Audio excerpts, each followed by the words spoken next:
La primera pregunta. Le recuerdo, muchas de estas preguntas fueron sacadas de lo que ustedes mismos nos dieron. Vamos a contar con algunos segundos. ¿El cáncer es contagioso? A, verdadero, B, falso.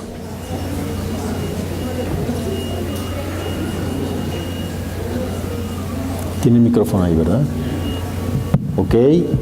De las personas que contestaron, todas contestaron que es falso. Efectivamente es falso. El cáncer no es una enfermedad contagiosa. Nosotros podemos incluso convivir con una persona con cáncer. Eso no quiere decir que nos a nosotros. Si una persona tiene... Toño, ¿cómo sucedió esto? Para que vean que vamos a exigir voto por voto, casilla por casilla. ¿Qué hiciste aquí, Toñito? Mira, ya apareció ya apareció. No ha aparecido nada. Sí.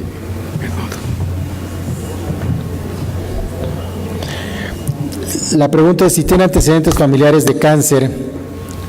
¿Eso quiere decir que a mí también me va a dar cáncer?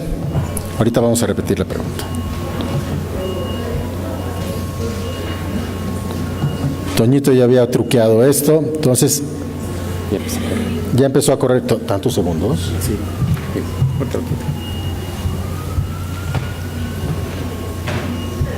Si no, nos va a amanecer aquí, Toño.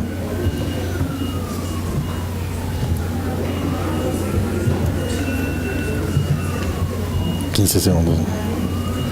No, pues ponle. No seas así. Están por 15. ¿Todas? Sí, 15 y 20 según el tamaño de la pregunta. Ok. Bueno, vamos a repetir la pregunta, ¿eh?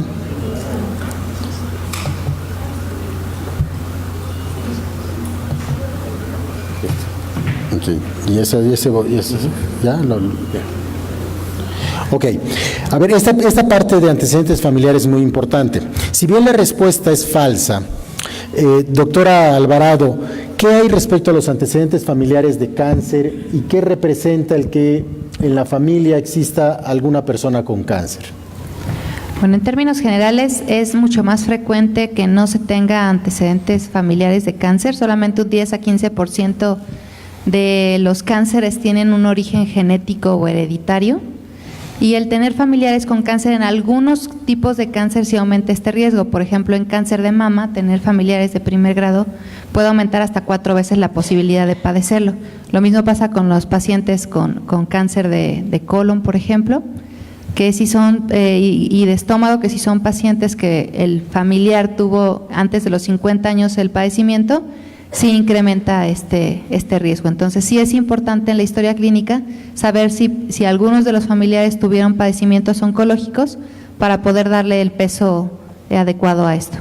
Entonces podemos concluir que si bien la mayor parte de los pacientes que se han visto aquejados de cáncer no contaban con un antecedente familiar de cáncer, sí existen algunos tipos de cáncer muy particulares, algunas formas de cáncer de mama en mujeres jóvenes, algunas formas de cáncer de colon y de ovario, en el que puede existir un vínculo familiar, y ese es motivo para hacer esta pregunta al oncólogo que está tratando. Otra vez, Toño. Le doy clic. No, mira. A ver, vamos a repetir la pregunta.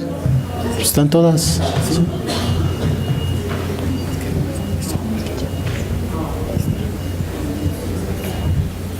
Le doy clic ahí. Sí. No, por si no.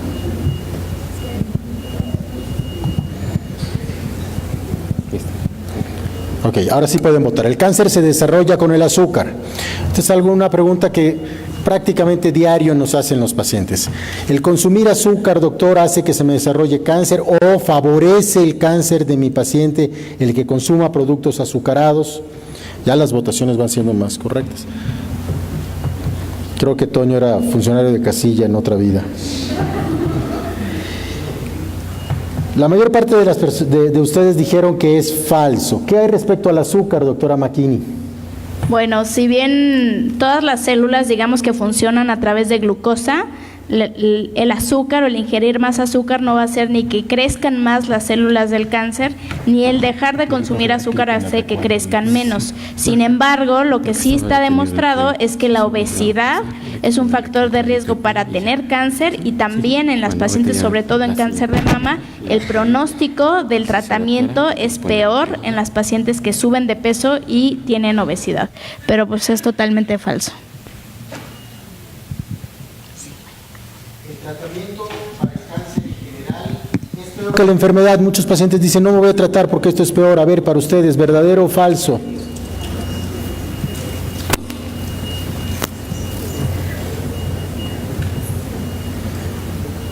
Aquí ya empiezan a titubear, a decir algunos que no. Toño, doctor Baena, ¿qué piensas de que si el tratamiento es peor que la propia enfermedad? Qué bueno que vinieron aquí esos 14, porque es importante que sepan que si el tratamiento se vuelve más dañino que la propia enfermedad, quiere decir que como oncólogos estamos fallando. Entonces, por supuesto, los tratamientos contra el cáncer son tratamientos fuertes que acarrean muchos efectos secundarios, muchas molestias. Al principio es más difícil ajustar una dosis a la dosis adecuada para la persona que lo está recibiendo, pero uno de los principales objetivos del oncólogo es mejorar la calidad de vida, y si con los tratamientos no estamos mejorando la calidad de vida y los síntomas, entonces hay que replantear el tratamiento en ese momento, porque muy probablemente sea otro el que necesite. Pero sí, yo diría que un rotundo no, porque no debe de ser así. No dudo que haya algún caso que haya tenido alguna experiencia mala, pero no debe de ser esto la generalidad. Ahí dicen en general es peor, y yo diría que en general no es peor. Hay una lámina, una gráfica que puso la doctora Alvarado que me llamó mucho la atención. Puso una balanza en la que ella nos decía, nosotros tenemos que, pues justamente eso, balancear la toxicidad del tratamiento de los beneficios esperados. Hay algunos tipos de cánceres, y muy particularmente algunos cánceres a los que yo preferentemente me dedico, como pueden ser las leucemias o los linfomas, en el que son enfermedades potencialmente curables, pero su curación pasa muchas veces por una quimioterapia a dosis muy intensa o incluso un trasplante de médula ósea o de células madre. Para poder lograr esto, las dosis de quimioterapia llegan a ser muy altas y por lo tanto la toxicidad llega a ser muy alta.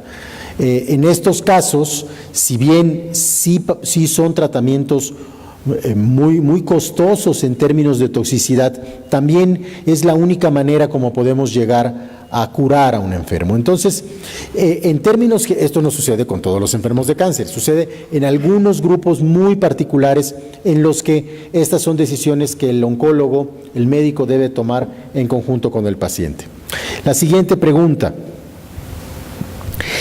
Es más fácil que uno continúe su vida y mejor que no me digan que yo tengo cáncer. ¿Qué opinan de esto?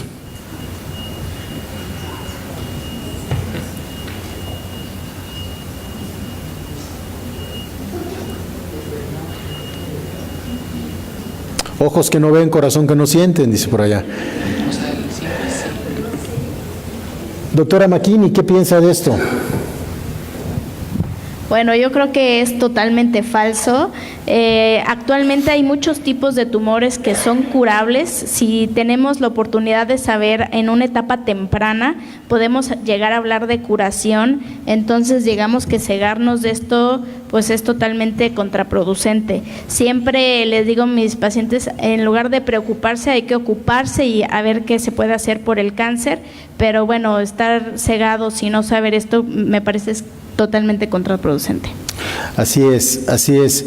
En estos tiempos, créanme, han sucedido dos cosas con el tratamiento del cáncer. Un porcentaje muy importante de pacientes, como ya mencionó la doctora McKinney, pueden ser curados al grado de que después de un tiempo terapéutico pasan una etapa de vigilancia y únicamente reciben esos cuidados de vigilancia.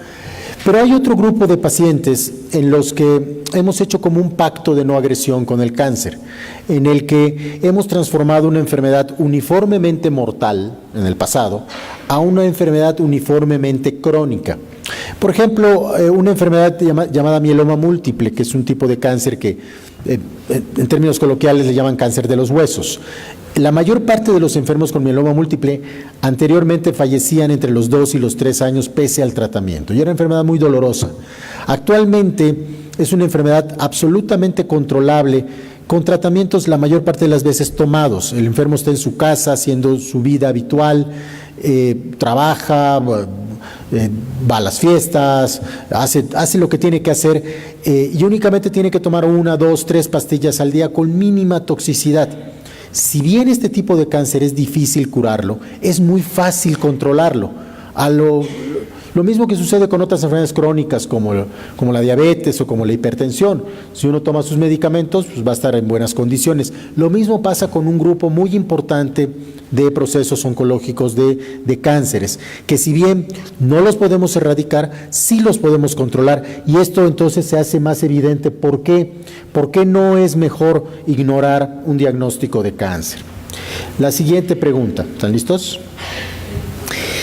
Las compañías farmacéuticas, ¿ya se fueron mis amigos? No.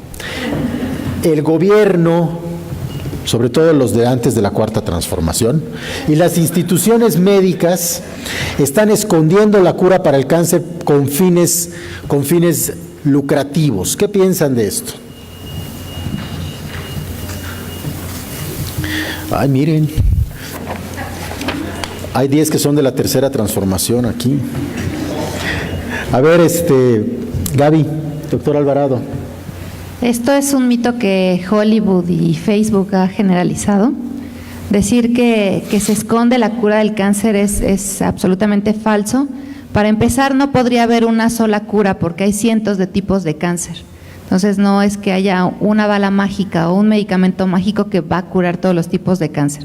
Eso es imposible, dada la biología del cáncer tan diversa como el tipo de padecimientos que hay, no sería cierto. Y por otro lado, si recuerdan, en mi presentación les comentaba que en los 90 había 40 medicamentos disponibles y actualmente contamos con más de 200. Si esto fuera cierto, pues no tendríamos tanta evolución en los tratamientos. Y no solo eso, si hay un área del conocimiento médico que más haya crecido en los últimos años es justamente la oncología. No se vayan más allá. Hace una semana el Premio Nobel de Medicina se le dio justamente a un doctor que descubrió los tratamientos inmunológicos, o no los descubrió, sino que abrió el conocimiento para el desarrollo de la terapia inmunológica del cáncer. Pero vamos más allá, esto no es un mundo de caricatura, no somos Pinky y Cerebro que vamos a dominar el mundo, sino que en realidad, piensen ustedes esto, vamos a suponer que nosotros somos los dueños de una farmacéutica y acabamos de encontrar la cura del cáncer. Pero nosotros la vamos a esconder porque nos queremos ver absolutamente millonarios. ¡Ja, ja, ja, ja, ja! Pero resulta que algunos de nosotros nos acaban de descubrir cáncer. O a nuestra mamá. O a nuestro hijo. ¿De verdad habría corazón para, por ganar dinero, no atendernos? ¿O no atender a la mamá o al hijo de mi hermano o de mi vecino? Claro que no. Esto es uno de los mitos más grandes que se han generado, y qué bueno que lo tocamos y qué bueno que tenemos oportunidad de discutirlo. ¿Listos para la siguiente pregunta? Si no me dan todas las pruebas, háganme todo, doctor, táchele ahí en todos los estudios en la solicitud. Si no me hacen esto, no me están atendiendo bien de cáncer. ¿Qué piensan de esto?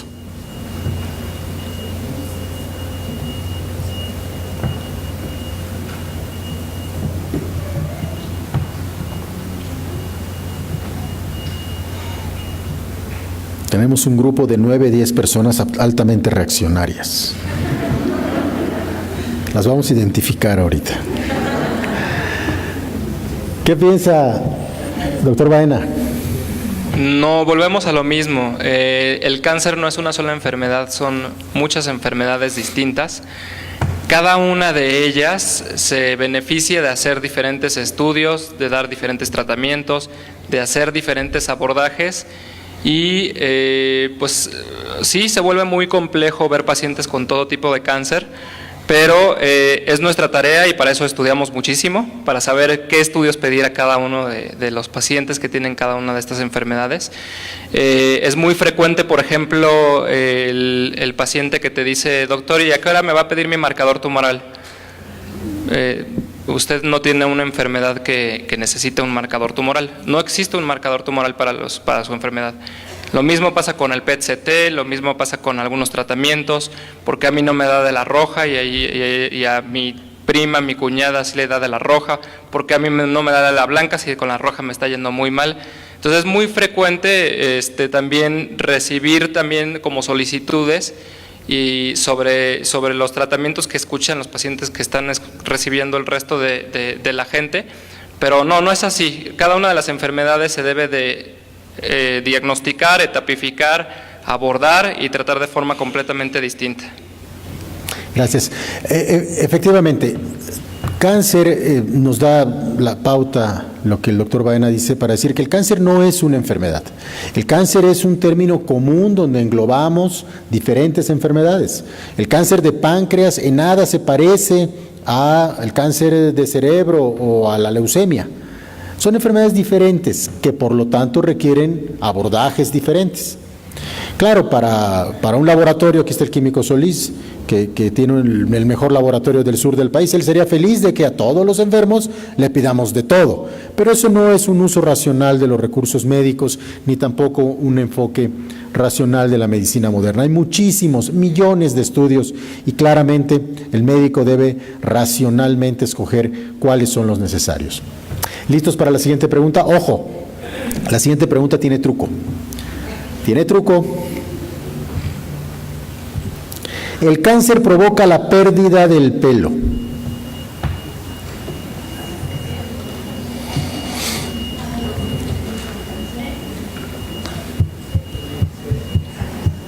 No me volteen a ver a mí. Yo así me gusta usarlo. Toño, metiste mano otra vez aquí, mira, ceros, o sea, no tuvo que ver conmigo, ¿eh?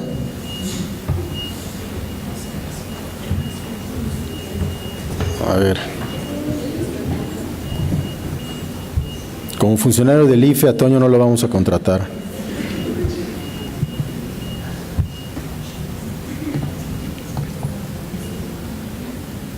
La pregunta es muy interesante porque, bueno, justamente hace un momento la doctora Alvarado hablaba del tema.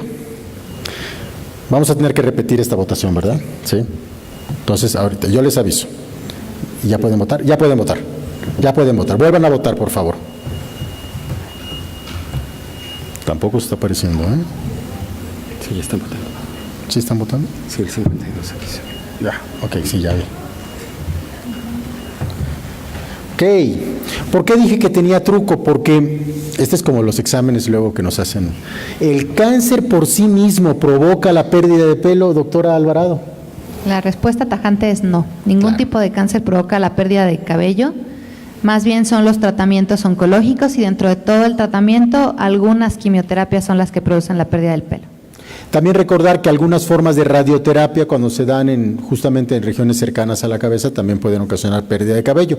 Y existe un síndrome consuntivo, un síndrome de sarcopenia, le llaman los nutriólogos, en algunos tumores de tubo digestivo, particularmente asociados muy a la infancia, en el que pueden conllevar graves cuadros de desnutrición. Y es más la desnutrición lo que puede ocasionar la pérdida de cabello, pero no el cáncer en sí. Por eso les dije que la pregunta tenía truco. Ahora vámonos con todo lo contrario. ¿Y están listos? Existen suplementos con hierbas medicinales que curan el cáncer. Se están jugando aquí el ambigú, ¿eh?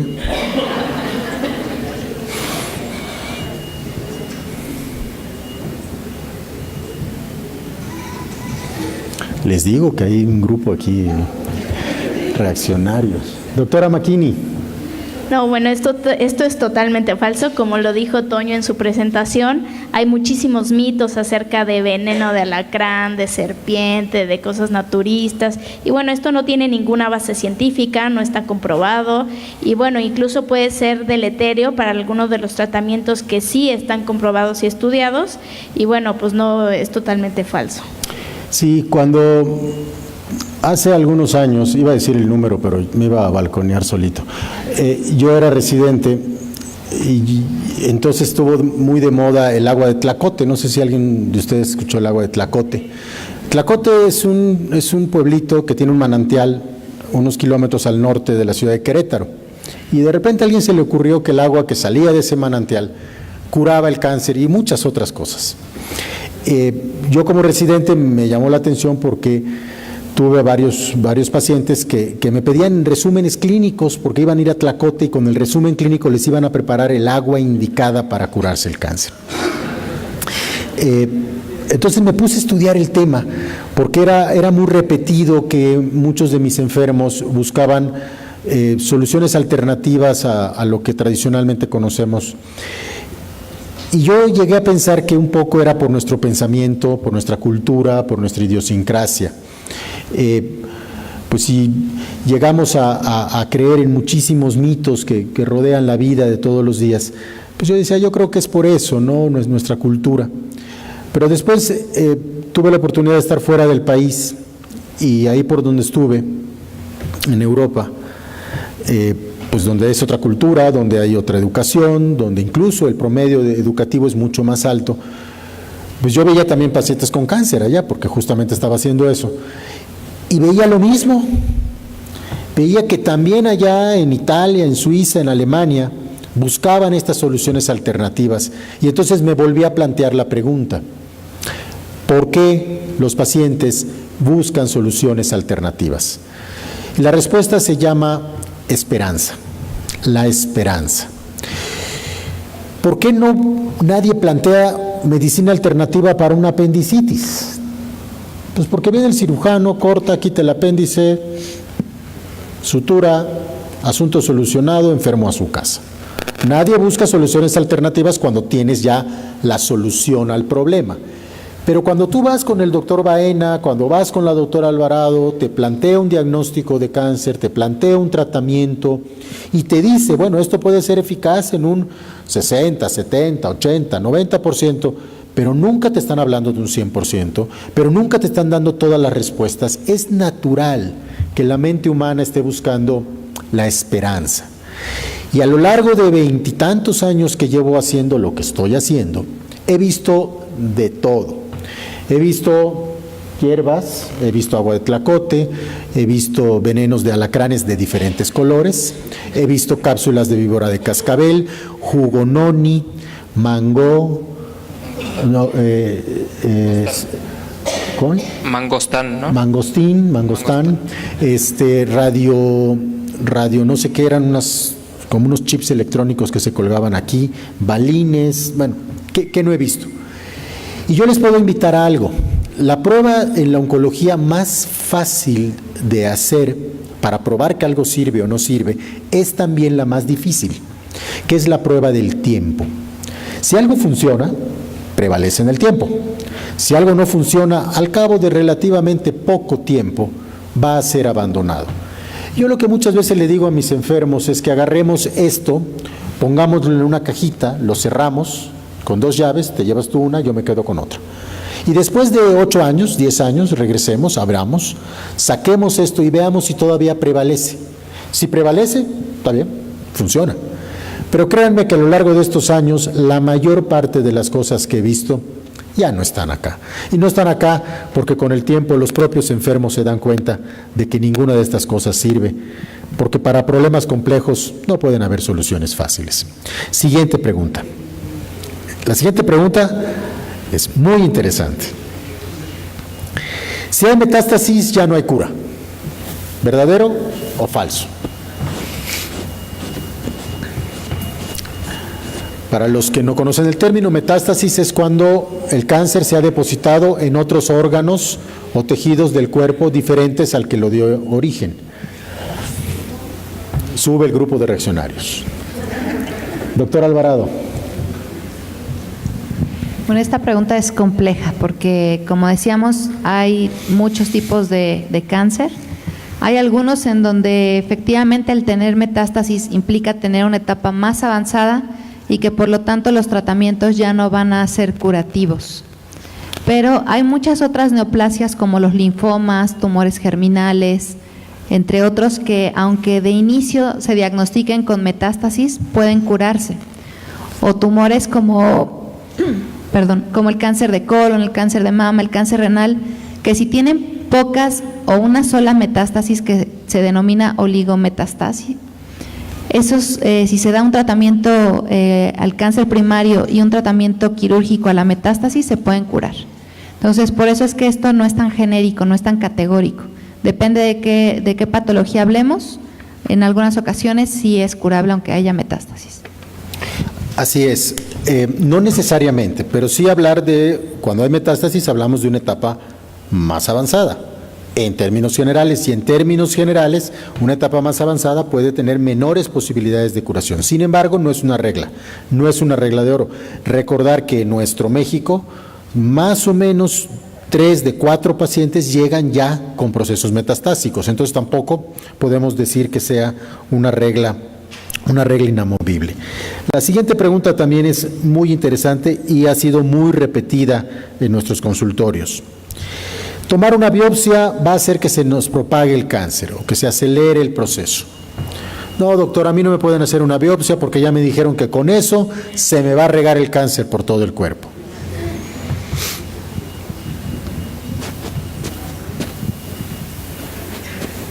Vamos venciendo a los reaccionarios. Ileana. Bueno, pues esta pregunta también es falso. Si bien se creía antes que el hacer una biopsia podía ser siembra tumoral, es decir, que algunas de las celulitas fueran propagándose, pues es totalmente falso. El riesgo es extremadamente bajo y, sin embargo, tener el diagnóstico histológico, es decir, saber exactamente qué tipo de cáncer nos estamos enfrentando, hace una diferencia crucial para el tratamiento de la enfermedad.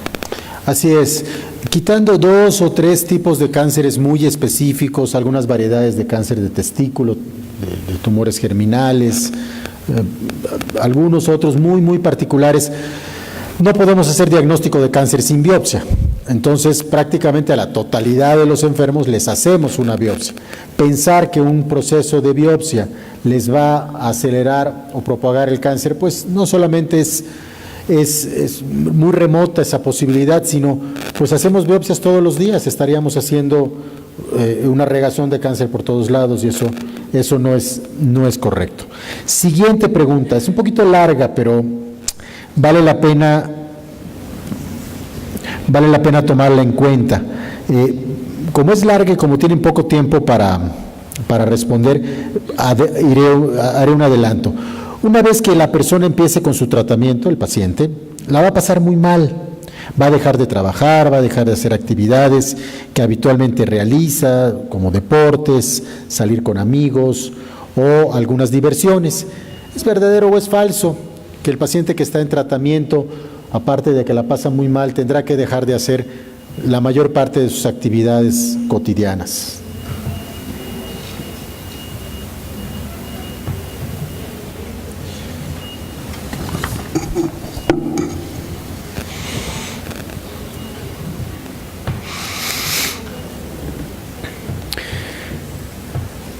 Doctor Baena.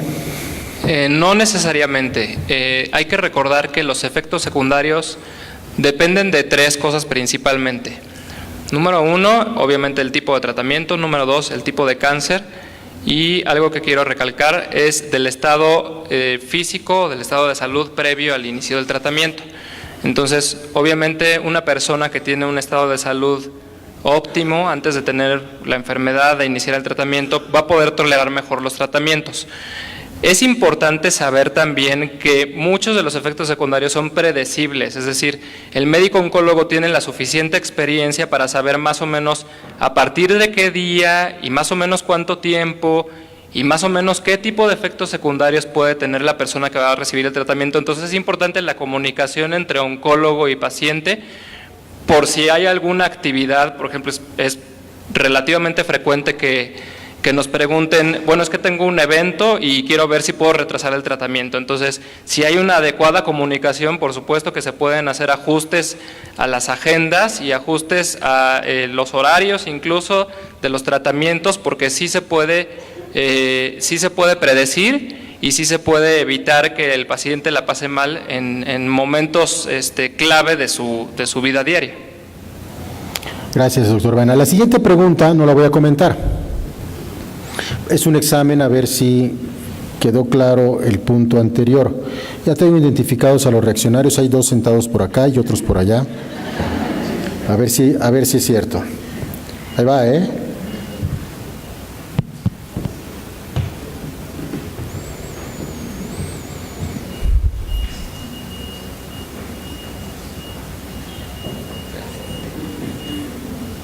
Ah, fue el de acá. Bueno, ya hablamos de los tratamientos alternativos. La siguiente pregunta. Viene con algo que yo aborrezco, ¿eh? Si fumo poquitos cigarrillos, no tengo riesgo de contraer cáncer.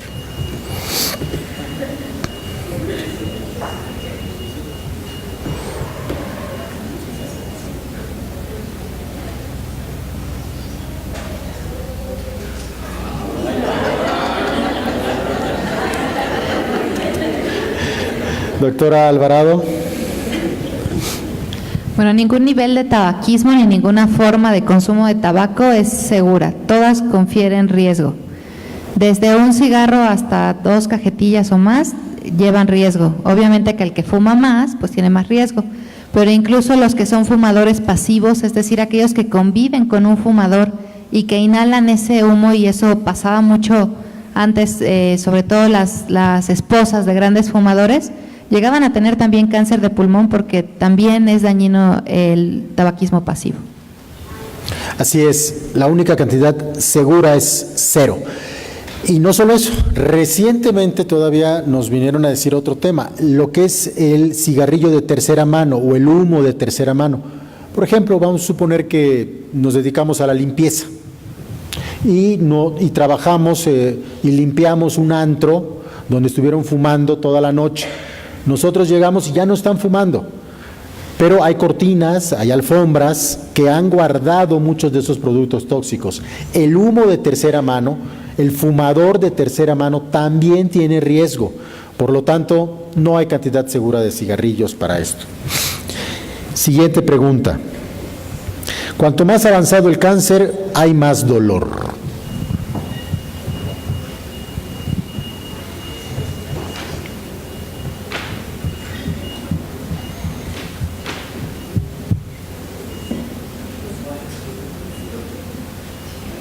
Esto es muy interesante, muy interesante, doctora McKinney.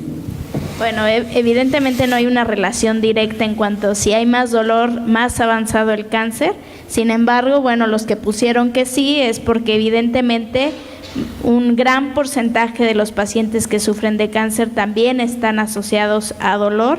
Y bueno, y es por eso que es tan importante lo que nos hablaba el doctor Baena acerca de los cuidados paliativos, porque nosotros nos apoyamos en los médicos especialistas en cuidados paliativos para que los pacientes mantengan una buena calidad de vida y buen control del dolor mientras están recibiendo los tratamientos para el cáncer.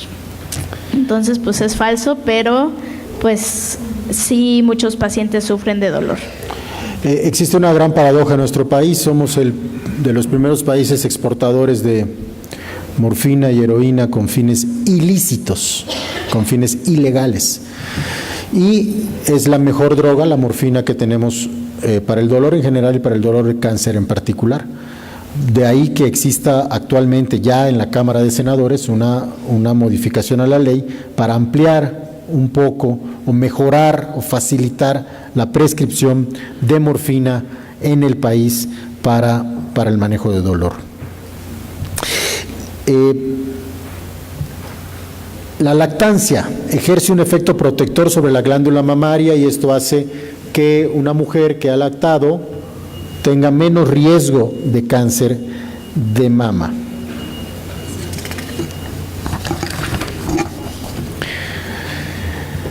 Doctor Alvarado. Sí se piensa que, bueno, no solo se piensa, sino está comprobado que la lactancia es da un factor protector, puesto que disminuye el tiempo que la mujer está expuesta a los estrógenos. Tanto los embarazos como la lactancia es un tiempo con niveles bajos de estrógeno en el organismo de la mujer, y los estrógenos son los que son generadores de alguna forma de algunos tipos de tumores de mama. Entonces sí, efectivamente la lactancia es protectora. Así es, la lactancia es uno de los, no solamente es benéfico para el bebé, sino también tiene un efecto benéfico para la mamá. La siguiente pregunta. Las terapias de reemplazo hormonal, el consumo de estrógenos particularmente, pueden causar cáncer de mama. ¿Qué saben de esto ustedes? Ya se están volviendo más sofisticadas las preguntas, ¿verdad? Y espérense las del final.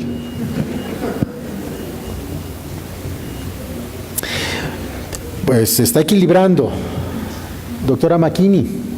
Bueno, evidentemente las terapias de reemplazo hormonal, para las que no saben, es tomar estrógenos externos cuando llega la menopausia para sufrir un poco menos de los síntomas de bochornos y estas cosas.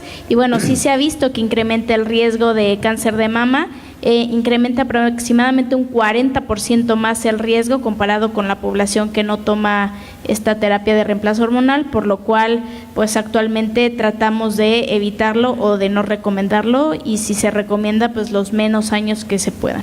Y particularmente en mujeres que no cuenten con el antecedente familiar de cáncer de mama o que no hayan padecido cáncer de mama en el pasado, ¿ok? Entonces sí, mucho ojo con esto. La siguiente pregunta, ya vamos a terminar. Si tienen preguntas ustedes, vamos a tener un espacio de pocos minutos, pero sí vamos a tener un espacio para que a micrófono podamos hacer algunas preguntas a nuestros expertos. ¿El cáncer de colon solo le da a los hombres?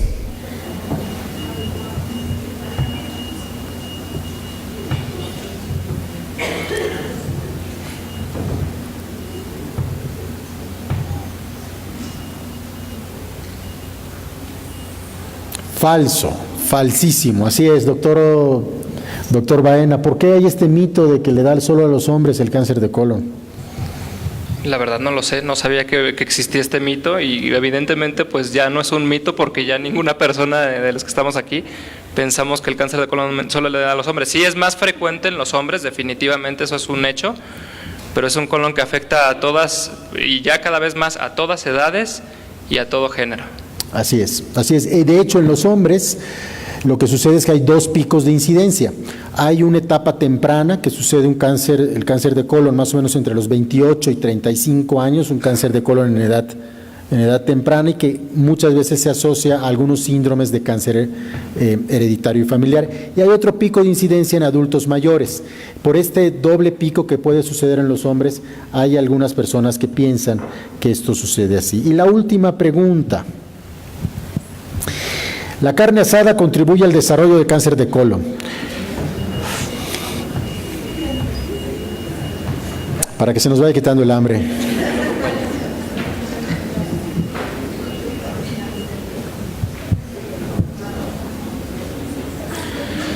Yo diría que depende de quien la prepare. Doctor Alvarado, a ver qué hay de cierto de esto. Pues aquí sí erramos.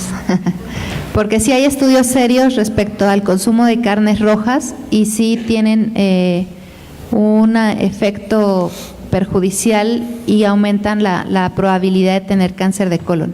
Obviamente no es, depende de la cantidad, de la frecuencia con la que se consuma y también de la forma. Cuando se hace estas carnes ahumadas, asadas, pero con el humo propiamente del carbón o de la leña, es cuando más riesgo se tiene, y hay comunidades como por ejemplo la Argentina, que es muy habitual que coman estas carnes y tienen más riesgo de estos padecimientos. Entonces no es que esté mal comer carne, sí se debe de comer carne, es necesaria la proteína, pero si se hace en mucha frecuencia, mucha cantidad, y sobre todo estos productos ahumados, es cuando sí se tiene más riesgo. Muy bien, vamos a abrir el espacio, por favor. Quien tenga alguna pregunta es levantar la mano. Sí, por favor.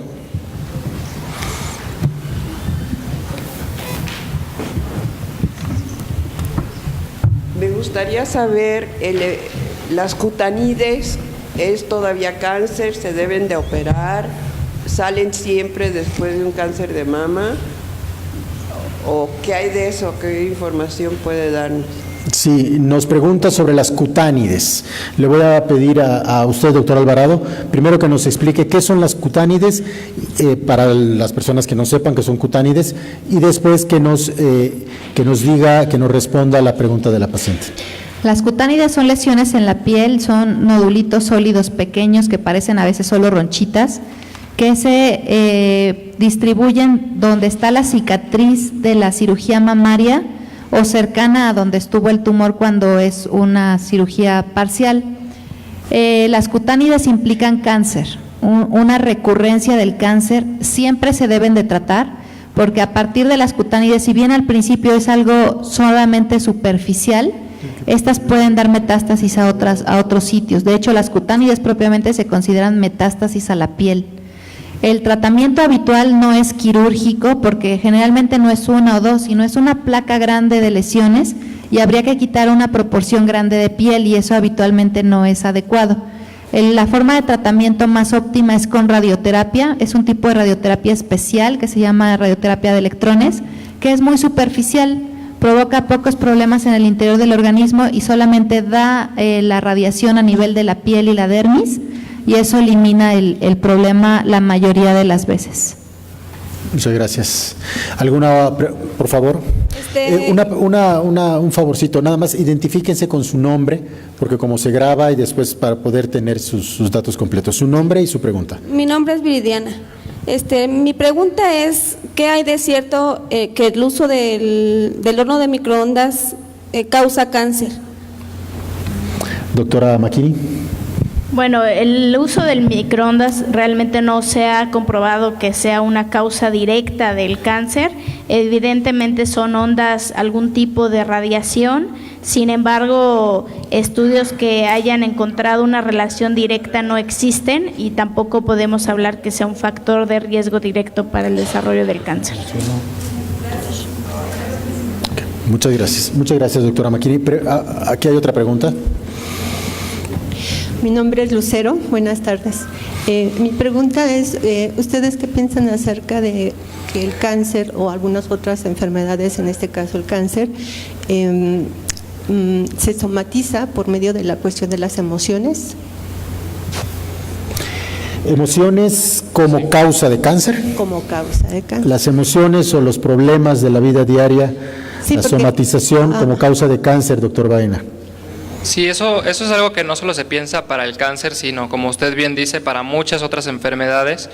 Es típico que escuchamos que a una conocida le dio diabetes a partir de un susto o que tuvo un problema de la vía biliar, por ejemplo, con un coraje o con un enojo muy intenso. No existe información, al menos científica, que compruebe eso. Por supuesto, sí puede haber una asociación, por ejemplo, en el caso de la diabetes, una persona que ya tiene la predisposición o que incluso ya está en niveles de glucosa por diabetes, que un susto, un espanto, una emoción muy fuerte la lleva a un hospital y se detecta en ese momento la diabetes, lo cual no quiere decir que haya una relación causal necesariamente.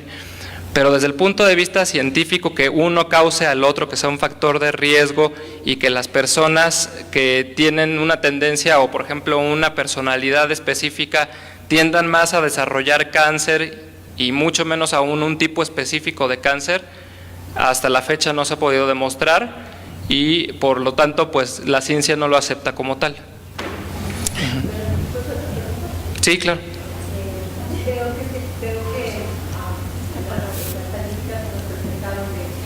8 millones, creo nos dijeron, de personas que a futuro se prevé que pueden tener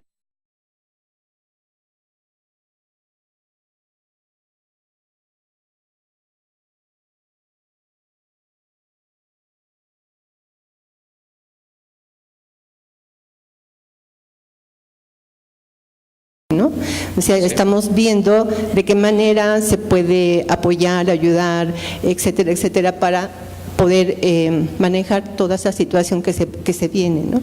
Sí, claro. Sí, bueno, al respecto,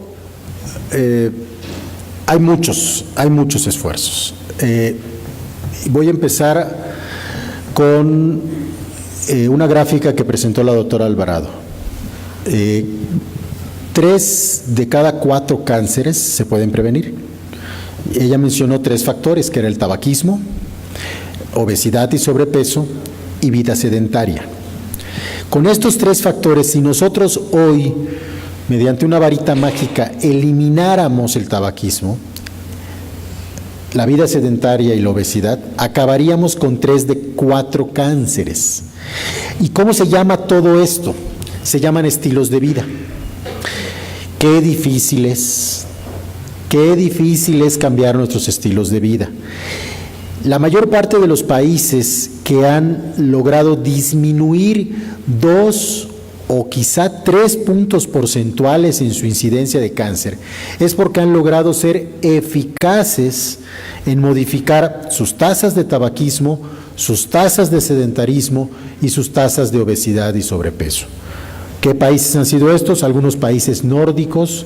Curiosamente, Corea del Sur se ha comportado muy bien, y en América tenemos, en Latinoamérica, tenemos 2 ejemplos que son Costa Rica y Chile.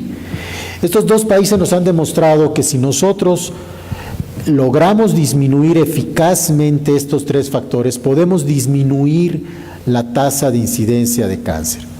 Sin embargo, no estamos haciendo nosotros bien las cosas. La tasa de obesidad y sobrepeso en México va incrementándose. Miren, recordemos cuando estábamos en primaria. En nuestro salón, si ustedes fueron a escuelas públicas, 25, 30 niños aproximadamente, siempre en el salón había un gordito, el gordito del salón, ¿no? Sí, lo buleaban, todo, que no le hacían al pobre gordito. Pero era uno, quizá 2 gorditos. ¿Saben cuántos gorditos hay en los salones de la primaria ahorita? Son más los gorditos que los no gorditos. Por eso ya no los bulean tanto. Pero estos gorditos, ¿en qué se van a transformar? No estamos haciendo bien las cosas. Tenemos el segundo país con mayor obesidad del mundo. Solo nos gana los Estados Unidos, siempre nos ganan los Estados Unidos. Bueno, en esto qué bueno que nos gane. Tabaquismo. El promedio de edad del tabaquismo cuando yo estaba en la secundaria era de 16 años, entre los 14 y 16 años. ¿Saben a qué edad nuestros niños y jóvenes mexicanos actualmente están empezando a fumar? A los 9 años. ¿Qué significa? Que van a tener un tiempo de exposición al humo del tabaco mucho antes y mucho más prolongado. ¿Estamos haciendo bien las cosas? No. Se necesitan políticas públicas, y para políticas públicas se necesita que los políticos hagan su trabajo. Que los políticos hagan su trabajo, hemos presentado y tenemos iniciativas en las 2 cámaras, y esperemos que eso no sufran los recortes que se piensa que van a existir. Pero eso es lo que estamos haciendo. Estamos levantando la mano y estamos diciendo, si ahorita nos preocupa, imagínense dentro de 15 años, imagínense dentro de 10 años, cuando esta epidemia de obesidad nos alcance. Eso es lo que estamos haciendo, y ustedes, nosotros como sociedad, somos los más importantes en hacer este cambio. ¿Ok? Y empezando por los recortes también de comerciales con por supuesto, toda la gama que nos ofrecen de productos. Por supuesto. Ayer mencionaba a uno de mis queridos maestros, el doctor Sincer, justamente hablando del tabaco, que el tabaquismo es una verdadera epidemia. Igual que el paludismo, él decía, existe un germen que lo causa, es el tabaco, existe un vector, el mosquito en el paludismo, el cigarrillo. Y le digo, sí, la diferencia es que en el paludismo nadie gana dinero por tener paludismo. En el tabaquismo hay mucha gente que gana mucho dinero por vender tabaco. Legal e ilegal. Por aquí había una pregunta. Bueno, mi pregunta es, bueno, yo padezco de cáncer, también, que, bueno, sobre la metástasis, mi pregunta sería, si invade cronológicamente, o sea, se va primero por, no sé, el hígado, después por tal órgano, porque, bueno, es que tengo una amiga que su mamá hizo metástasis y luego le salieron 9 tumores en la cabeza en menos de un mes. Doctor Alvarado. Bueno, eso es un poco difícil de responder. Cada tipo de cáncer se comporta diferente hacia dónde tienen mayor predisposición para hacer las metástasis. Por ejemplo, el cáncer de próstata, sabemos que el primer lugar a donde da metástasis es al hueso. El de mama, al hueso y al hígado. El de pulmón, al mismo pulmón. Y así cada tumor tiene un patrón diferente para dar hacia dónde da sus metástasis. ¿Ok? Entonces, pues esa parte es difícil de saber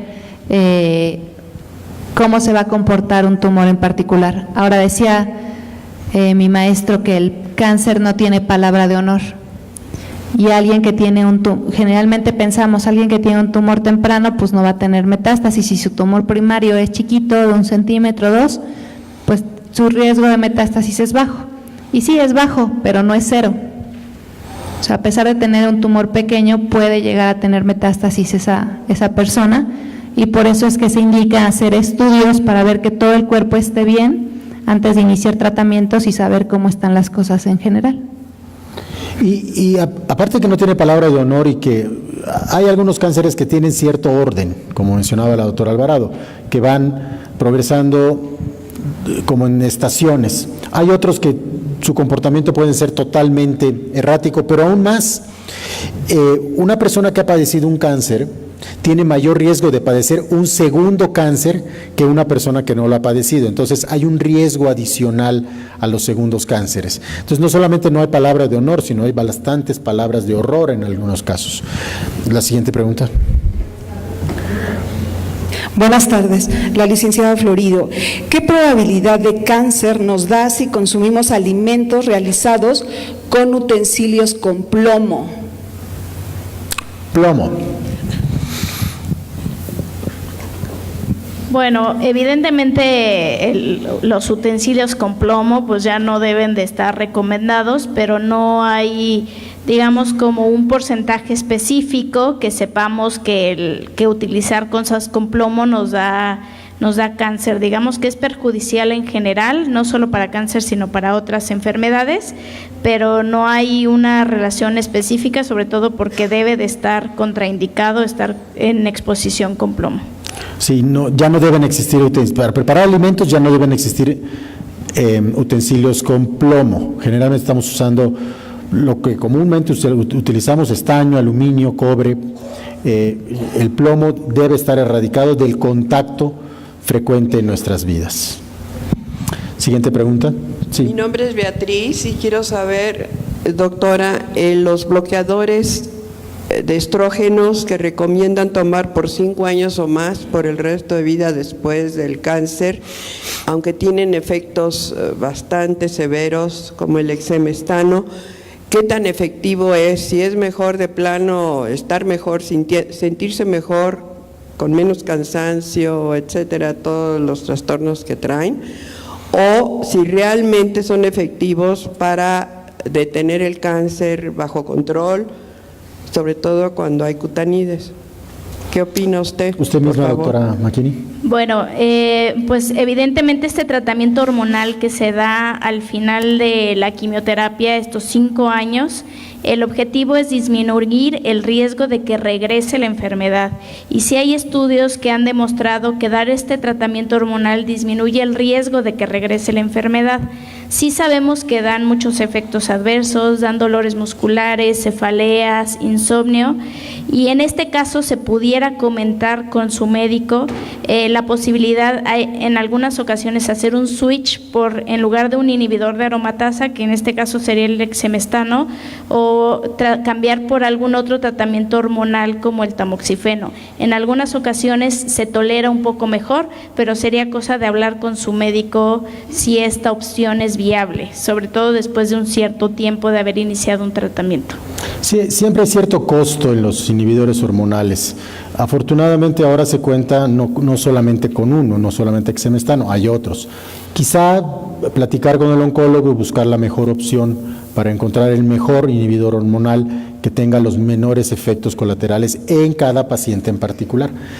Dicen que no hay evento mexicano que si no acaba en comida y bebida, pues no está bien hecho. Entonces, para que no se nos vayan enfriando los tacos, vamos a recibir la última pregunta y después vamos a pasar, solamente porque me levantó la mano el químico Solís, la penúltima pregunta y luego el químico.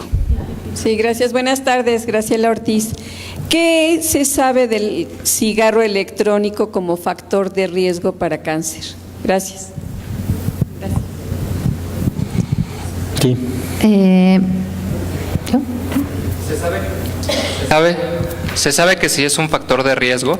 El riesgo que provee de desarrollar cáncer de pulmón es menor que el de un tabaco, un cigarro normal, pero sí es factor de riesgo.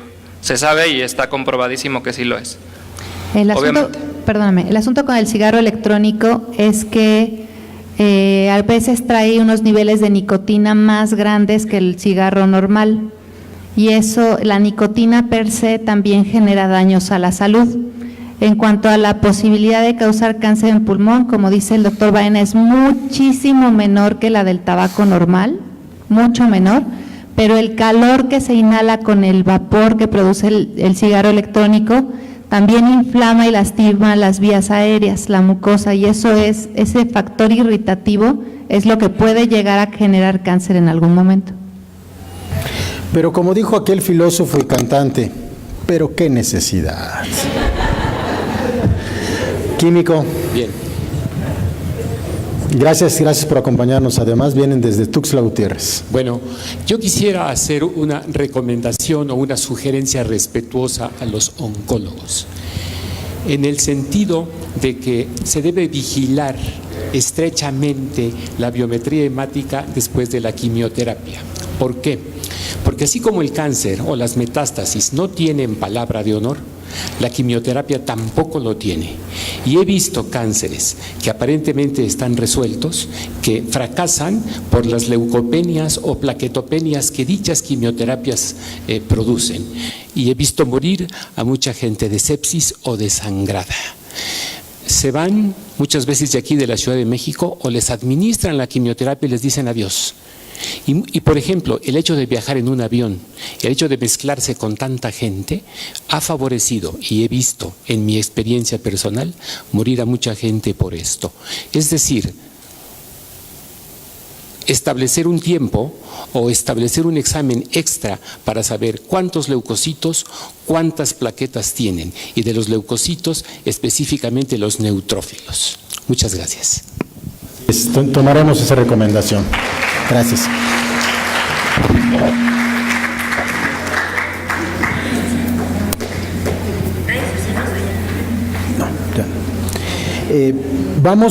Voy a mostrar en las siguientes imágenes los trabajos seleccionados. Debo decir, en primer lugar, que recibimos, el año pasado había dicho que habíamos recibido un número récord de trabajos. Este año rompimos ese récord, gracias a que abrimos la convocatoria a redes sociales y que permitimos, también como el año pasado, pues que mandemos fotografías que podemos tomar en cualquier momento con nuestros teléfonos.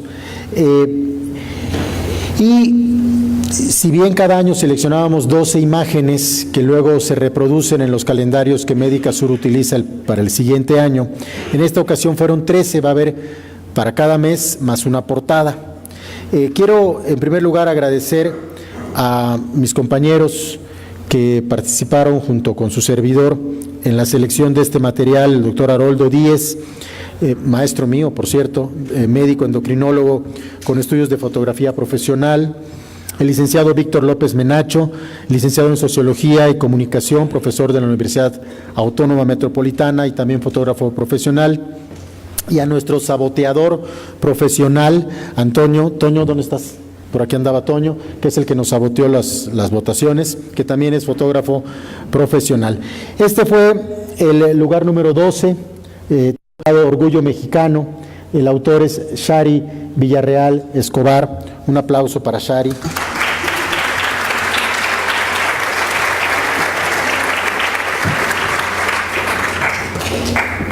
El 11º lugar, mención honorífica por una larga vida juntos sin cáncer, de Jonathan Spencer Aguilar Aranda. Es este.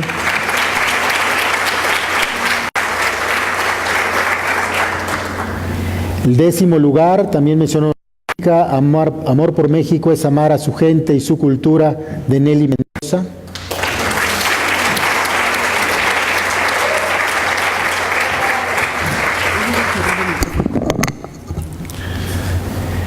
Noveno lugar, Yatzil, de María Eugenia Tamborrell Suárez.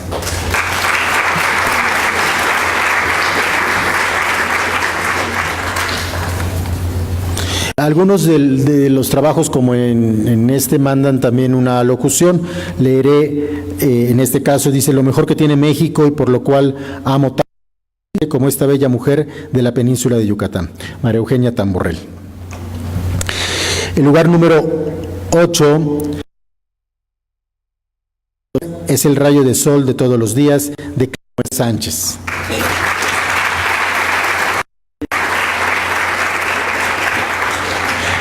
El lugar 7º, Palacio de Bellas Artes, Orgullo de México, de Manuel Alejandro Jiménez López.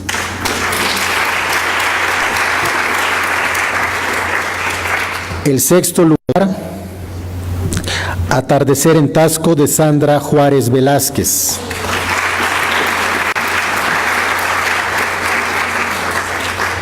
Ahora quiero invitar a pasar al escenario. Bueno, ya mis compañeros, ustedes me van a ayudar en la premiación, y voy a mencionar del 5º al 1er lugar. El 5º lugar, Cada sonrisa te dará el ánimo que necesitas para seguir adelante, de Andri Joana Mateus Colina.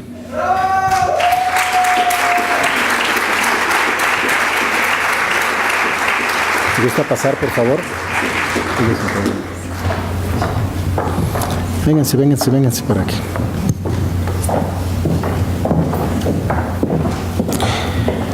Entrega de diploma y un monedero electrónico de Samors por el monto de 500 pesos. Felicidades. Felicidades.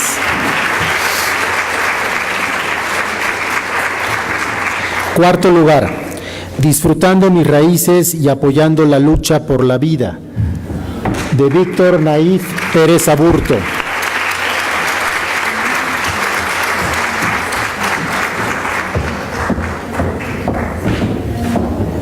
¿Viene con modelo, con la modelo? Ah, muy bien. Muy bien, felicidades. Felicidades. Vean a la modelo.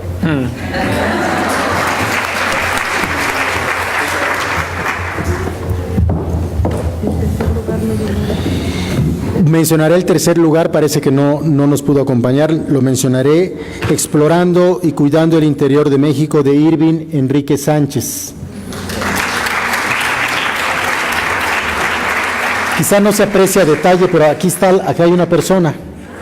¿Sí lo ven? ¿Sí? Interesantísima esto. Él se hizo merecedor de entrega de diploma y audífonos Sony. Segundo lugar, toda meta se empieza desde abajo. Busquemos el sueño de estar bien en cuerpo y alma, de Patricia López Salazar.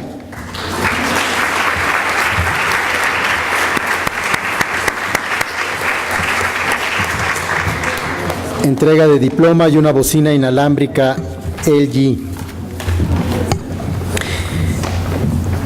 Y el primer lugar, este es el primer lugar de la selección de este jurado que mencioné.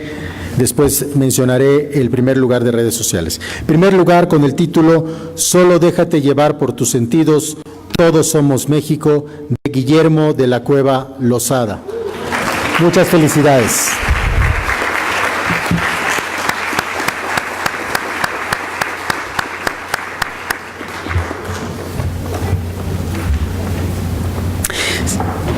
Se hizo merecedor de un diploma y una tableta Lenovo IDEA TV 73041. Felicidades. Felicidades. Y el primer lugar, votado por redes sociales, particularmente creo que fue Facebook, ¿verdad? Fue por Facebook la votación. El título, Mis primeros pasos, la calidad de su gente es lo que distingue a México, de Jordán Sánchez Martínez. Felicidades.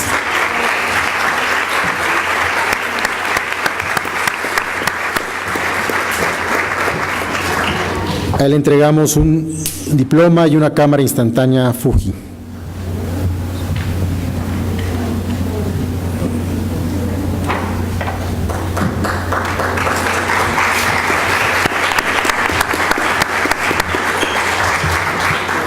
Felicidades. ¿Se gustan ponerse para la foto? Vamos a hacer la toma de la foto.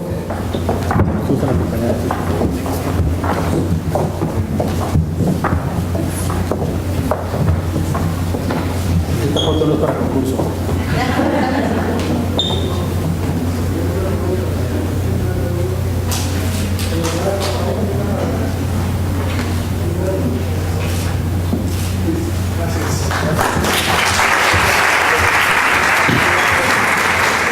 Muchas gracias. Muchas gracias a los ganadores, muchísimas gracias a todos los que participaron. Este año recibimos más de 80 trabajos. Créanme que la selección fue muy complicada. Por ahí dicen que para que más de 2 mexicanos se pongan de acuerdo en algo es complicado, y en este caso éramos 5, tomando en cuenta que teníamos las sugerencias también del departamento, de la división de eventos de aquí de Médica Sur. Y fue muy competido, pero fue también muy estimulante el revisar todos estos trabajos.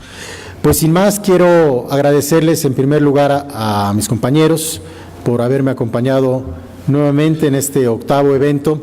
Agradecer a todo el equipo de la licenciada Arriaga, a Nancy, muchas gracias por todo el apoyo. Nuevamente, sin su trabajo de todos los días esto sería muy complicado. Pero en particular quiero agradecerles a todos ustedes que nos hayan acompañado esta tarde. Este evento lo hacemos por ustedes, nos entusiasma mucho hacerlo, nos entusiasma mucho convivir con ustedes, y para que la convivencia acabe muy mexicana, pues vamos a pasar a la comida y a la bebida antes que se enfríe. Muchas gracias, buenas tardes.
Gracias.